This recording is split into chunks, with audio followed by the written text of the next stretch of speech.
Hello students, मैं हूं अभिषेक वर्मा और स्वागत है आपका हमारे चैनल पे स्टडी क्लास। जी हाँ, तो स्टूडेंट्स आज मैं आपके लिए लेकर आया हूं डीएलएड का पेडागोजी ऑफ इंग्लिश का सेकंड यूनिट। जी हाँ, आज हम सेकंड यूनिट के question answers, important questions, objectives, MCQs सभी कुछ करेंगे और साथ ही साथ डिटेल में देखेंगे किसी भी प्रश्न का जवाब कैसे देना है और सबसे इंपॉर्टेंट टॉपिक्स को इसमें हम कवर करेंगे। तो वीडियो को एंड तक जरूर बने रहिएगा, पूरा वीडियो देखिएगा। और आपको वीडियो लेक्चर्स चाहिए, पीडीएफ नोट चाहिए तो आप हमें कांटेक्ट कर सकते हैं। वीडियो के डिस्क्रिप्शन लिंक में जाइए, टेलीग्राम ग्रुप मिलेगा, इंस्टाग्राम होगा, वहां पे हमें फॉलो भी कर सकते हैं। तो चलिए बिना किसी देरी के हम शुरू करते हैं। हमारा जो सेकंड यूनिट है उसकी बात करते हैं। तो ये जो सेकंड यूनिट है टोटल 15 मार्क्स का आता है। जी हाँ, ये जो सेकंड यूनिट है टोटल 15 मार्क्स का है। जी हाँ, पूरा 15 मार्क्स का सवाल यहां से पूछा जाता है। बहुत इंपॉर्टेंट, 15 नंबर कम नहीं होते। 2 यूनिट भी कर लिया आपने 15-15 के 30 नंबर, तो आराम से पास हुआ जा सकता है। तो चलिए देखते हैं, बहुत ही इंपॉर्टेंट है। 1 मार्क्स का इसमें से एक क्वेश्चन पूछता है, 2 मार्क्स का इसमें से एक क्वेश्चन पूछता है, 3 मार्क्स का एक क्वेश्चन पूछता है, 4 मार्क्स का एक क्वेश्चन पूछता है और 5 मार्क्स का भी एक क्वेश्चन पूछता है। तो 5 4 9, 9 3 12, 12 2 14, 14 1 15। तो ये हो गया टोटल 15 नंबर का सवाल। जी हाँ, तो यहां से 15 नंबर का क्वेश्चन पूछा जाता है यूनिट 2 से। तो सॉरी। सो स्टूडेंट्स, अब जान लेने के बाद कि ये 15 नंबर का सवाल पूछा जाता है यहां से, और इसमें से 1 नंबर, 2 नंबर, 3 नंबर, 4 नंबर और 5 अंकों के सवाल पूछे जाते हैं। तो चलिए हम आगे बढ़ते हैं और देखते हैं कि कौन से इंपॉर्टेंट क्वेश्चंस हैं। लेकिन उससे पहले एक छोटा सा रिक्वेस्ट कि प्लीज मेरे चैनल को सब्सक्राइब जरूर कर दीजिए और लाइक कीजिए और अपनी तरफ से कमेंट भी जरूर कीजिए। ऐसे वीडियोस बनाने के लिए बहुत मेहनत लगती है और आपका एक लाइक और शेयर मुझे बहुत मोटिवेशन देगा, सपोर्ट करेगा, ताकि मैं आपके लिए और भी इस तरह के इसी चैनल पर खूब सारे डीएलएड के, बीएड के वीडियोस ला सकूं, जिससे आप अच्छे से पढ़ाई कर पाए फ्री ऑफ कॉस्ट। तो प्लीज चैनल को सब्सक्राइब तो जरूर कीजिए और अपने कॉलेज फ्रेंड्स उन सभी के साथ व्हाट्सएप पे जरूर शेयर कीजिए, ताकि ज्यादा से ज्यादा लोग तक पहुंच पाए। ज्यादा मोटिवेशन, ज्यादा व्यूज, तो मैं ज्यादा वीडियोस बना पाऊंगा। जी हाँ, तो आपकी मदद, आपका जो लाइक है, वो शेयर है, वो मुझे सब्सक्राइब करके मुझे स्टडी क्लास को फॉलो कीजिए, तो मुझे बहुत हेल्प होगी। तो चलिए अब शुरू करते हैं, हमारे कुछ इंपॉर्टेंट क्वेश्चंस की बात करते हैं।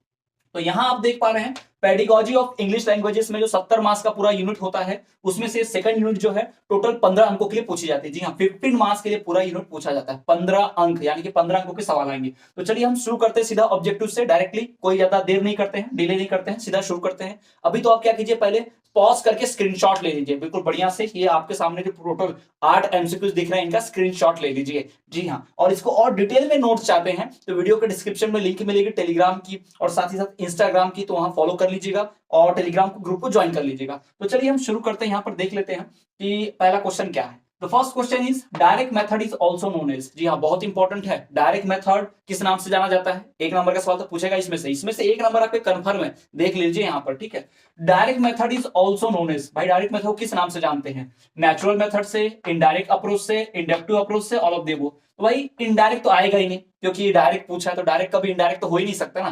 तो ये तो छोड़ देखिए, ये तो सवाल बिल्कुल नहीं रहेगा। फिर इंडक्टिव अप्रोच, भाई यहाँ मेथड पूछा है, ये अप्रोच नहीं पूछा है, तो ये भी नहीं आएगा। ये दो तो नहीं रहेंगे। अभी दो तो नहीं है तो ऑल ऑफ दिस तो वैसे भी सही नहीं होगा। तो हमारा सही जवाब होगा नेचुरल मेथड से। जी हमारा सही जवाब क्या है? Natural method. जी हाँ, तो डायरेक्ट मेथड को किस नाम से जानते हैं? नेचुरल मेथड के नाम से जानते हैं। अब ये एमसीक्यू सिर्फ 1 नंबर लेने के लिए जरूर नहीं है, आपको बाकी के जो आप क्वेश्चन आंसर्स लिखने होंगे, आपको जो प्रश्न उत्तर लिखने हैं, जो भी क्वेश्चन आंसर्स लिखने हैं, वो इनकी मदद से लिख सकते हैं। अगर ये छोटी चीजों की जानकारी आपको होगी तो आप बहुत अच्छे से सॉल्व कर पाएंगे, बहुत अच्छे से सब लिख पाएंगे। तो चलिए आगे बढ़ते हैं दूसरे क्वेश्चन की ओर। Public announcement is done by. ये जो पब्लिक अनाउंसमेंट होती है, यानी कि सार्वजनिक घोषणा जो होती है, वो कैसे की जाती है? भाई घोषणा यानी कभी कभी आपने देखा होगा कि ग्राम पंचायत वाले, चुनाव वाले, कोई भी लाउड स्पीकर लगा के घोषणा करते हैं। तो वो घोषणा जो होती है तो रिटर्न फॉर्म में तो नहीं होती है भाई, लिखित रूप में तो हो नहीं सकती। ऑडियो यानी कि बोलना ही पड़ेगा, घोषणा को तो बोलना पड़ेगा, यानी कि अनाउंसमेंट के लिए बोलना पड़ेगा, यानी ऑडियो चाहिए इसके लिए। Public announcement is done bye radio. Radio में ऑडियो आता है, ठीक है। बाकी ऑप्शन देख लेते हैं। न्यूज़पेपर में ऑडियो आता नहीं आता।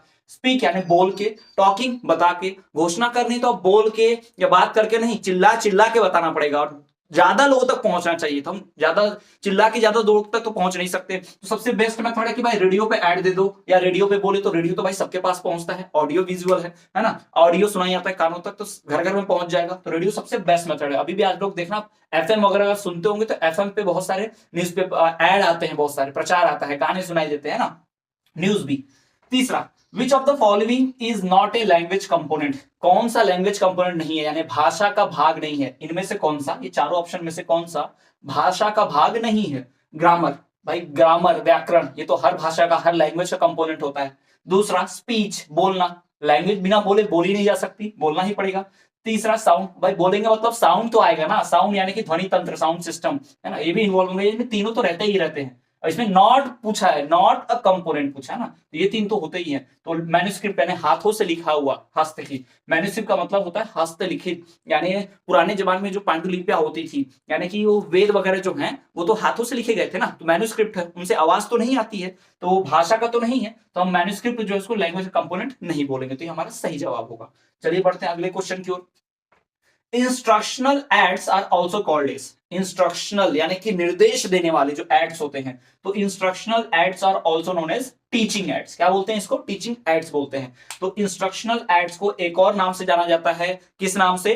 टीचिंग एड्स के नाम से जाना जाता है। तो instructional aids are also called as teaching aids, also known as teaching aids. ध्यान रखिएगा, instructional aids equals to teaching ads.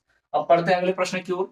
तो ये देखिए, translation cum grammar method is also known as translation method.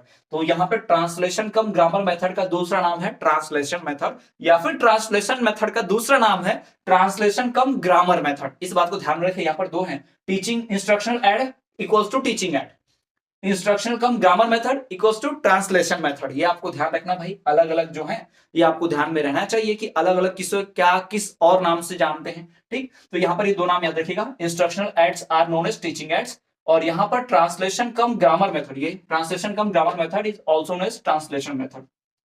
Two approaches of teaching English are, भाई English पढ़ाने के दो approach कौन से होते हैं, दो तरीके कौन से होते हैं? Two approaches of teaching English are, तो पहला अप्रोच है स्ट्रक्चरल अप्रोच, दूसरा अप्रोच है सिचुएशनल अप्रोच। ठीक है ना, स्ट्रक्चरल अप्रोच और सिचुएशनल अप्रोच। ठीक है, स्ट्रक्चर मतलब ढांचा वाला, और सिचुएशन मतलब परिस्थिति यानी कि परिस्थिति वाला। ठीक है, तो ये दो तरीकों से ग्रामर जो है, इंग्लिश जो है पढ़ाई जा सकती है। तो two approaches of teaching English are, भाई यहाँ एक नंबर का भी सवाल है, दो नंबर का भी सवाल है, तो दो नंबर के लिए पूछ सकता है। क्या पूछ सकता है कि right the two approaches of teaching English, तो आपको बताना पड़ेगा, पहले तो पता होना चाहिए, एक स्ट्रक्चरल अप्रोच, दूसरा सिचुएशनल अप्रोच, याद रखिएगा। उसके बाद the theory of universal grammar was formulated bye, universal grammar यानी वो ग्रामर जो पूरी दुनिया के लिए काम आता है, सभी भाषाओं के लिए काम आता है ना, जहां भी इंग्लिश होगी, जिस प्रकार की भी इंग्लिश होगी, सेम ग्रामर होगा। तो ये जो थ्योरी है यूनिवर्सल ग्रामर की, ये किसने बनाई थी, किसने फॉर्मुलेट की थी? तो ये नोम कॉम्स्की। जी हाँ, ये CH लगा है लेकिन इसको चौ नहीं पढ़ते हैं, इसको कॉम पढ़ते हैं, H साइलेंट होता है। तो नोम कॉम्स्की, ये जो नोम कॉम्स्की है, स्पेलिंग ध्यान रखिए, वैसे भी एग्जाम तो रिटर्न ही होगा, ओरल तो होगा नहीं, तो आप कुछ भी प्रोनाउंसिएशन कीजिए, कोई मतलब नहीं ज्यादा। तो नोम कॉम्स्की जो है, ये वो व्यक्ति हैं जिन्होंने यूनिवर्सल ग्रामर का फॉर्मूला बनाया था, जिन्होंने यूनिवर्सल ग्रामर के जो फॉर्मुलेशन है वो किया था। तो आप देखेंगे कि ये जो थ्योरी किसने दी थी, यूनिवर्सल ग्रामर की थ्योरी किसने दी थी? तो नोम कॉम्स्की ने दी थी, नोम कॉम्स्की। स्पेलिंग ध्यान रखिएगा, क्योंकि अगर आप एग्जाम में लिखते हैं सही जवाब और इसमें एक भी स्पेलिंग गलत कर देते हैं तो एक नंबर का आया, और स्पेलिंग गलत कर दी तो कैसे नंबर मिलेंगे भाई? वो भी कट हो जाता है, या तो पूरा मिलेगा तो जीरो मिलेगा, इसलिए स्पेलिंग भी ध्यान रखनी है, नोम कॉम्स्की। उसके बाद आठवें प्रश्न की ओर बढ़ते हैं। हमारा आठवां प्रश्न, teaching and learning is a journey from, teaching और लर्निंग जो है वो जर्नी कहां से कहां तक जाती है, मतलब कहां से शुरू होती है और कहां जाती है? तो teaching and learning is a journey from, teaching और लर्निंग जो है जर्नी है कहां से कहां तक? भाई कॉन्क्रीट टू एब्स्ट्रैक्ट, यानी कि एकदम ठोस से लेके नॉर्मल तक, या फिर सिंपल टू कॉम्प्लेक्स, या सिंपल से लेके कॉम्प्लेक्स तक, आसान से कठिन तक, या फिर नोन टू अननोन तक, या जानने से अनजाने तक, किन चीजों तक टीचिंग चलती है? तो आपको बता दें कि जो टीचिंग जो चलती है, ऑल ऑफ द एबोव, भाई ये सब होता है ना, कभी आसान पढ़ते हैं फिर कठिन पढ़ते हैं, कभी कठिन पढ़ते हैं फिर आसान पढ़ते हैं, कभी कुछ जानी हुई चीजों से पहचान करते हैं, जैसे बच्चों को A for apple B for ball बताया जाता है, जानी जानी चीजें, फिर बाद में जब बड़े होते तो अननोन चीजें भी पढ़ाई जाती हैं, जिसका कभी हमने नाम तक नहीं सुना होगा, है ना, जैसे कि मून लाइट, बच्चों को पता है मून, लेकिन मून लाइट के बारे में पता नहीं होता, यानी चांदनी रात, मून लाइट, है ना। तो ये सारी चीजें जो है सिखाई जाती है, तो इसका हमारा सही जवाब होगा ऑल ऑफ द एबोव। जी हाँ, क्या जवाब होगा इसका सही? All of the above. तो ये आपके सामने हमने 8 क्वेश्चन आंसर्स रख दिए जो सारे एमसीक्यूज हैं, तो इन 8 एमसीक्यूज को ध्यान रख लीजिए, रट लीजिए और याद कर लीजिए। इनकी सहायता से ही आप एग्जाम में 1 नंबर एमसीक्यू का बहुविकल्प का तो ले ही पाएंगे, साथ ही साथ जो बड़े प्रश्न उत्तर है, लॉन्ग क्वेश्चन आंसर्स हैं, 3 मार्क्स के, 2 मार्क्स के, 4 मार्क्स के, 5 मार्क्स के, उनको भी लिख पाएंगे। तो स्टूडेंट्स, ये 8 एमसीक्यूज ऑप्शनल्स जो है ये आपके लिए बहुत इंपॉर्टेंट है, इन्हें ध्यान रख लीजिए। चलिए अब हम बढ़ते हैं हमारे अगले क्वेश्चन आंसर्स की ओर। So students, MCQs, optional, objectives, बहुविकल्पीय प्रश्न पढ़ लेने के बाद अब हम चलिए पढ़ते हैं लॉन्ग क्वेश्चन जो बहुत इंपॉर्टेंट है। जी हाँ, सबसे इंपॉर्टेंट क्वेश्चन जो इस चैप्टर का होने वाला है बहुत ही इंपॉर्टेंट है, लिख कर देता हूं गारंटी 100%। इसमें से संबंधित कोई ना कोई क्वेश्चन पूछेगा ही पूछेगा, तो इसको बहुत ध्यान से देखिएगा, पूरा एंड तक देखिएगा, बहुत ही इंपॉर्टेंट है। तो हमारा क्वेश्चन है, describe the important methods of English teaching as a second language. भाई, इंग्लिश भाषा को द्वितीय भाषा के रूप में पढ़ाने के लिए इंपॉर्टेंट मेथड्स कौन से हैं, कौन से वो तरीके हैं जिससे इंग्लिश को पढ़ाया जा सकता है द्वितीय भाषा के रूप में, सेकंड लैंग्वेज के रूप में।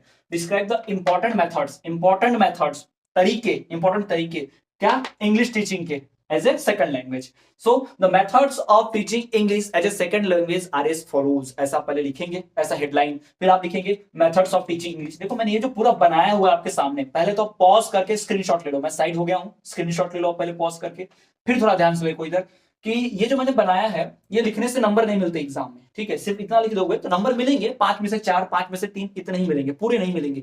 अगर आप चाहते हो पूरे नंबर मिले अच्छे से, तो आपको एक एक को डिस्क्राइब करना पड़ेगा। मैं तो ये याद रखने के लिए, यानी ये 2 पेज का लगभग आंसर है, 2 पेज का आंसर मैंने इतने से जगह में लिख दिया है। तो ये कैसे किया है, कैसे इसको लॉन्ग में लिखना, मैं आपको आगे समझाता हूं। देखिए, सबसे पहले आप हेडिंग लगाइए कि the important methods of teaching English as a second language are as follows. Number 1, translation cum grammar method. Number 2, bilingual method. Number 3, language laboratory method. फिर नई हेडिंग दीजिएगा, ट्रांसलेशन कम ग्रामर मेथड। तो translation cum grammar method, ऐसा आपने heading दे दी। फिर उसमें लिखेंगे translation cum grammar method is a method which is used to teach English as a second language. This method is very important and useful.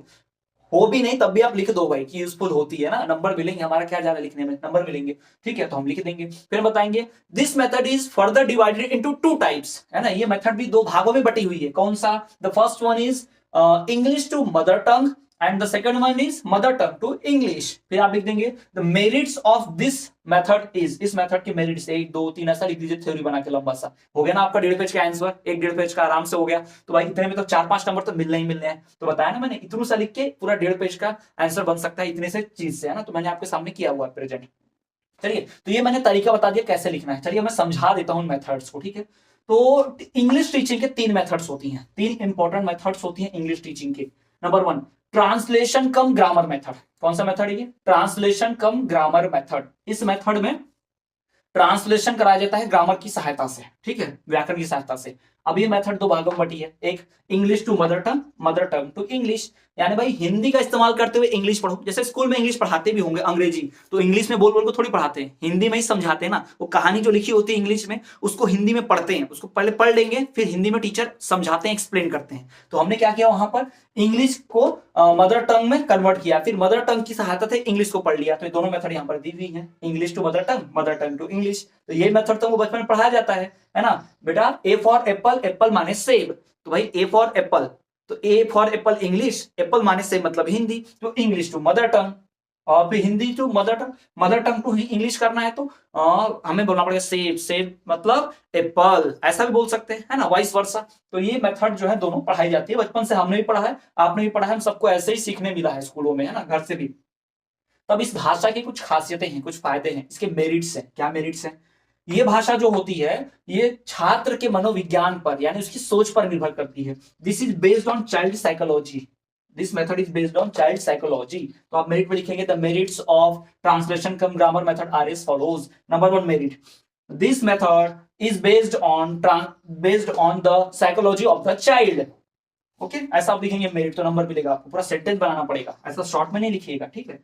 दूसरा, help of first language to learn second language. Here the second language is learn with the help of first language. यहाँ पर भाई पहली भाषा की मदद से दूसरी भाषा सीखते हैं। जैसे मैं आपको यहाँ पर अंग्रेजी पढ़ा रहा हूँ, लेकिन किस भाषा की मदद से पढ़ा रहा हूँ, हिंदी में बोल रहा हूँ ना, तो हिंदी हमारी फर्स्ट लैंग्वेज हुई ना, और ये इंग्लिश क्या होगा, सेकंड लैंग्वेज। तो देख लो यहाँ पर help of first language to learn second language. भाई पहली भाषा की मदद लेते हैं दूसरी भाषा सीखने के लिए। आप अभी इंग्लिश लैंग्वेज पढ़ रहे हैं, pedagogy of English language, Hindi की मदद से हुआ ना, तो हिंदी की मदद से, तो हिंदी हमारी पहली भाषा, अंग्रेजी हमारी द्वितीय भाषा।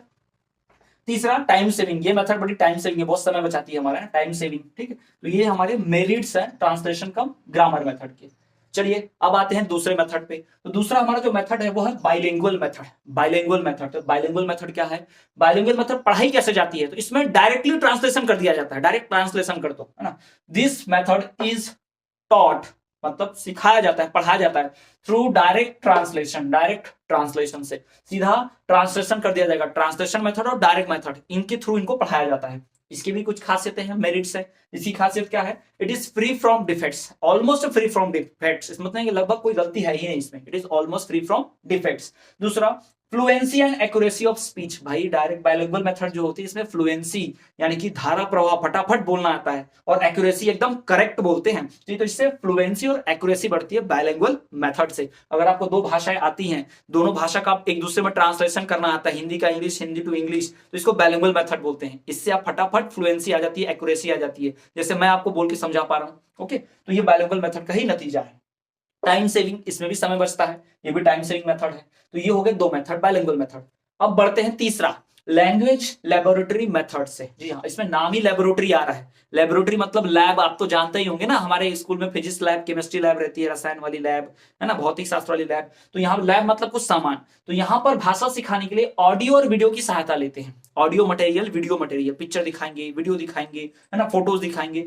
तो इसमें लैंग्वेज लेबोरेटरी मेथड में ऑडियो और वीडियो की एड से, सहायता से, एड्स मतलब होता है सहायता, हेल्प से सिखाया जाता है। कैसे? इसके भी कुछ फायदे हैं। पहला फायदा क्या भाई? Useful for teaching second language, दूसरी भाषा सिखाने के लिए बहुत मस्त है, ये बहुत ही अच्छी है। दूसरा, इसमें ओरल प्रोनाउंसिएशन होता है। भाई ओरल बोलेंगे तो लिखने की कुछ भी गलती हो, किसकी कैसी भी हैंड राइटिंग रहे, कितनी भी स्पेलिंग मिस्टेक कर ले, उससे तो कोई फर्क ही नहीं पड़ता, क्योंकि बोलना है। ठीक है, जैसे मैं आपको बोल रहा हूं कि मुझे बोलना है, मैं आपको पढ़ा रहा हूं, तो मैं आपको पढ़ा रहा हूं, अगर मैं इसमें पढ़ा में छोटी की मात्रा लगा दूं, छोटा आ की मात्रा लगा दूं, डबल बड़ा आ की मात्रा लगा दूं, आ की मात्रा लगा दूं, तो कोई फर्क ही नहीं पड़ेगा, सेम ही रहेगा। तो इसमें लिखने की गलतियां छुप जाती हैं। नो नीड ऑफ राइटिंग, क्योंकि ओरल चल रहा है भाई। और फोकस ऑफ पीपल्स, और लिखने सुनने में ध्यान रहता है लोगों का। क्लास में अगर आप मान लीजिए वीडियो दिखा रहे हैं, कोई टीचर क्लास में वीडियो दिखाए, तो सारे बच्चे ध्यान से देखेंगे उस वीडियो को, कहीं ध्यान नहीं भटकेगा, आपस में बात नहीं करेंगे। लेकिन पढ़ाते वक्त बात करने लग जाते हैं ना, क्योंकि उनका ध्यान भटकता है। जबकि इस वीडियो और ऑडियो सुनाने में जाएंगे तो सब अपना ध्यान सिर्फ ऑडियो और वीडियो पर देंगे, तो बातचीत कम होगी आपस में, तो फोकस नहीं हटेगा। तो ये जो है फोकस रखता है लोगों का बनाकर, तो सीखने में बड़ा आसानी होता है। तो यहां पर देख लीजिए आप, इस तरह से एक ही सवाल की मदद से हमने इतना सारा सीख लिया, यानी एक सवाल की मदद से कई सारे सवाल हमने यहाँ पर कर लिए। तो ये बहुत ही इंपॉर्टेंट क्वेश्चन है, इसके मदद से बहुत सारे क्वेश्चन ऐसे सॉल्व कर सकते हैं। आगे चल के वीडियो लेक्चर में हम जो लाएंगे वीडियो लेक्चर्स, उसमें और दूसरे इंपॉर्टेंट क्वेश्चन होंगे पेडागोजी ऑफ इंग्लिश लैंग्वेज के और इसी यूनिट के। ठीक है, तो बहुत ही इंपॉर्टेंट वीडियो है। तो चलिए आगे बढ़ते हैं और देखते हैं कुछ दूसरे क्वेश्चन की तरफ।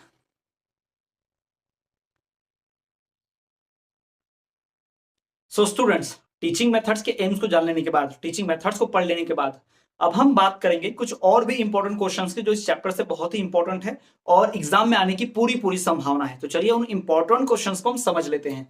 तो कौन से क्वेश्चंस है? सबसे पहला क्वेश्चन है, clarify the classroom management for English language learners. जो इंग्लिश लैंग्वेज लर्नर्स होते हैं, इंग्लिश भाषा सीखने वाले होते हैं, उनके लिए क्लासरूम मैनेजमेंट कैसा होता है? क्लासरूम मैनेजमेंट में आपको समझा देता हूं। देखिए, हर क्वेश्चन का यहाँ पर नोट लिख कर पढ़ा पाना पॉसिबल नहीं है, क्योंकि अब नोट में लिखने जाऊंगा, आपको पता है थ्योरी के दो दो पेज के, तीन तीन पेज के आंसर्स होते हैं, तो मैं सब यहाँ लिख नहीं सकता। तो आपको जनरल आइडिया समझा देता हूँ। ठीक है, तो ये जो क्लासरूम मैनेजमेंट करना है इंग्लिश लैंग्वेज लर्नर के लिए, तो सबसे पहली बात तो ये इंश्योर करना पड़ेगा कि सबके पास टेक्स्ट बुक होनी चाहिए। ठीक, ग्रामर की टेक्स्ट बुक, और साथ ही साथ जो टेक्स्ट बुक होती है, स्टोरी बुक होती है, वो उनके पास होनी चाहिए। तो क्लासरूम जो होती है वो वेल डिसिप्लिन होनी चाहिए। क्लासरूम में टीचर को क्या करना चाहिए? सबको एक्टिव बनाकर रखना चाहिए। तो क्लासरूम मैनेजमेंट जो होता है, क्लासरूम मैनेजमेंट कैसे करना होगा इंग्लिश सिखाने के लिए, ये बात सबसे पहली बात। तो इंग्लिश बोलने के लिए मोटिवेट करना चाहिए। टीचर जो होता है वो अपने स्टूडेंट्स को इंग्लिश बोलने के लिए मोटिवेट करे, ये इंग्लिश भाषा में, इंग्लिश सीखने वाली क्लास में। तो ये सबसे पहली बात बढ़िया होगी। तो इंग्लिश मैनेजमेंट, इंग्लिश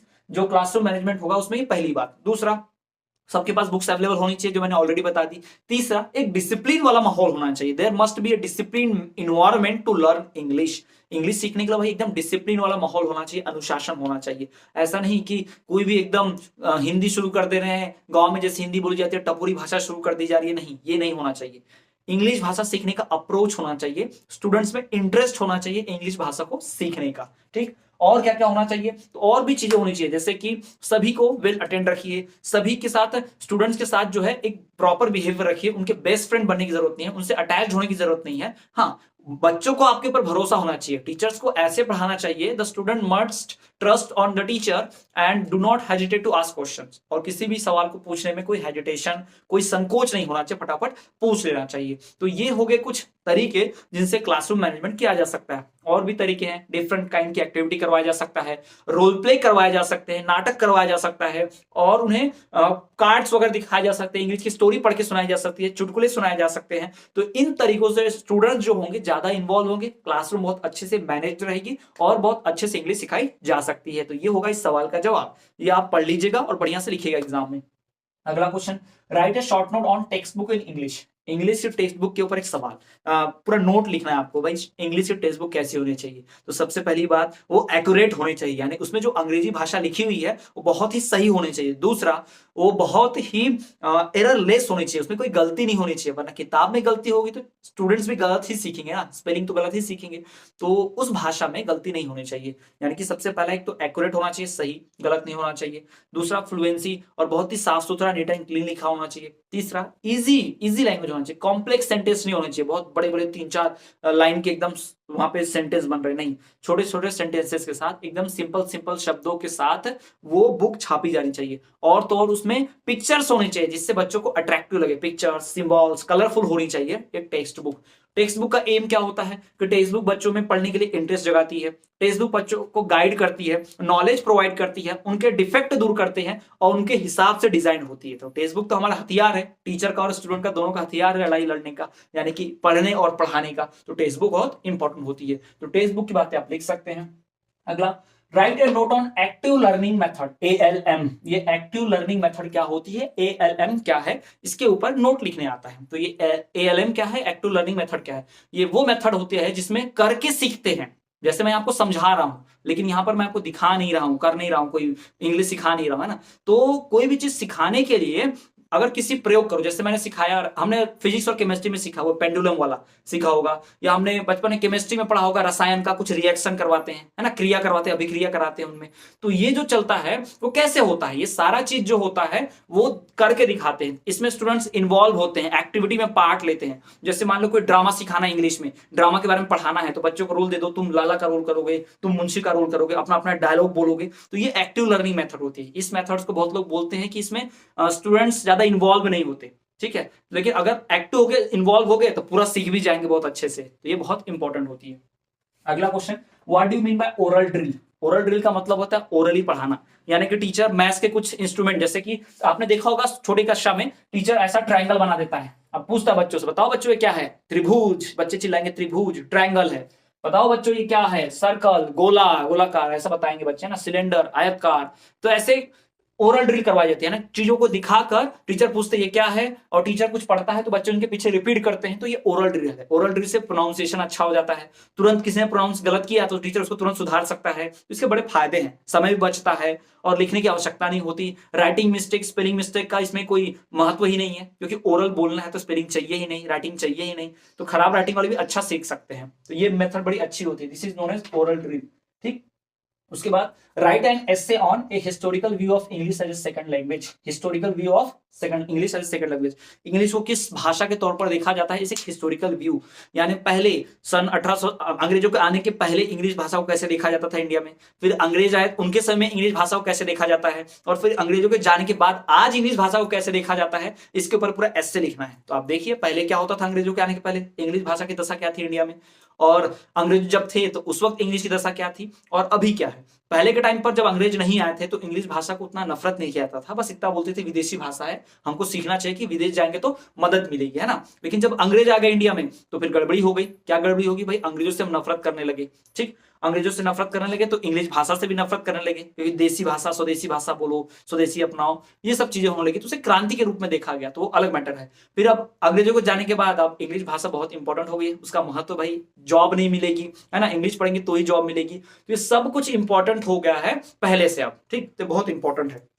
तो स्टूडेंट्स ये सारे इंपॉर्टेंट क्वेश्चंस हो गए, यहाँ पे 14 इंपॉर्टेंट क्वेश्चंस मैंने आपको बताए। आपको अगर पीडीएफ नोट्स चाहिए, वीडियो लेक्चर चाहिए, तो आप हमारे चैनल को सब्सक्राइब करके बेल नोटिफिकेशन को ऑल पर रखिए और प्लीज लाइक और कमेंट तो जरूर कीजिए। आपका एक लाइक और कमेंट हमें मोटिवेट करता है। दिए गए नंबर पर आप व्हाट्सएप मैसेज कर सकते हैं, वहां पे आपको वीडियो लेक्चर्स और नोट्स की लिंक मिलेगी, जहां आपको पूरा कोर्स मिलेगा बहुत ही कम दाम में। तो देखते रहिए हमारा चैनल। इसी तरह के वीडियो लेक्चर्स आप चाहते हैं तो आप हमें फेसबुक, इंस्टाग्राम और टेलीग्राम पे फॉलो करना ना भूलें, हम हर जगह हैं।